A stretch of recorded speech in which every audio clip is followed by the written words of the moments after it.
नमस्कार प्रिय दर्शक माने आज आम जाऊँ एक अद्भुत इतिहास यात्रा को एक एपरी स्थान जहाँ केवल एक इमारत नुहे बरम एक अमर प्रेमर गाथा।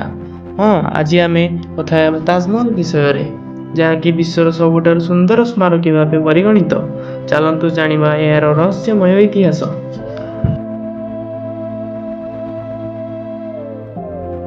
यही कहानी आरंभ होता 1607 मसीह जितेबाला युवराज शाहजहां प्रथम थर पर देखिले 14 वर्षीय अर्जुमान बानु बेगम को जहाँ को परवर्ती समय मुमताज महल कहुला। सौंदर्य और मिठा मातृसुलभ भाव युवराज को आकर्षित करथिला।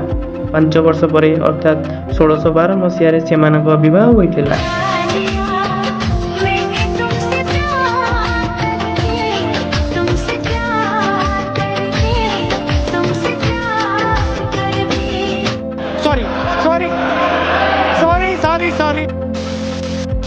शाहजहां एते भल पाउथिले जे से नहीं सब युद्ध और यात्रा को जाउथिले। मुमताज थे प्रमुख परामर्शदाता और सहकारी।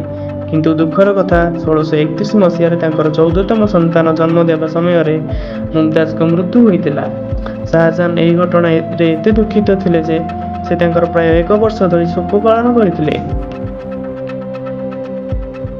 मुमताज को स्मारकी रे शाहजहां एक अद्भुत स्मारकी निर्माण करने को स्थिर कले। 1632 मसीह ताजमहल निर्माण कार्य आरंभ होता एवं यह पूर्ण होगा 22 वर्ष समय लगिता। प्राय 20,000 कारीगर शिल्पी और मजूरी यार निर्माण में योगदान करते। ताजमहल मुख्य गंबुज धड़ा मार्बल राजस्थान मागरणा खणी अणा जाइतिला।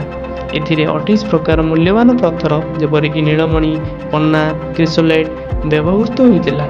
यार डिजाइन एते निखुण जे जदि आप ताजमहल चारिपाखे घूरती तेबे यार छाई पानी रे पुण्य गोलाकार देखा जाए। ताजमहल रहस्य और अद्भुत तथ्य। केतेक लोक कहती जे शाहजहां चाहूले नदीर अन्य पार्श्व कला ताजमहल निर्माण करने को, किंतु तांको पुओ औरंगजेब बंदी कर देइतिले। आउ एक रहस्य होउछि ताजमहल गंबुज तले एक गुप्त कोठरी अछि जहाँकि बंद रखा जाइछि। ताजमहल रंग दिनर बेला अनुसार बदले, जेपरिक सकाळे गोलापी, दीपर धला, संध्यारे सुनेली एवं ज्योत्स्ना रात्रि रूपेली रंग। यह होछि मार्बल प्राकृतिक प्रभाव। 1983 मसीह ताजमहल को यूनेस्को विश्व ऐतिह्य स्थल भाव घोषणा करा जायतिला। आज प्रति वर्ष 40 लाख रु अधिक परिदर्शक एठाकू आसंती यार सौंदर्य देखा। यह केवल भारतर नुहे बरं समग्र मानव जातिर गर्व। तेबे केमिति लागिला ये अद्भुत कहानी? जदि भल लागिला तेबे लाइक करंतु, शेयर करंतु एवं आम चैनल को सब्सक्राइब करंतु। आउ केउ ऐतिहासिक स्थान विषय जानिबाकू चाहुछथि कमेंट लिखंतु। धन्यवाद।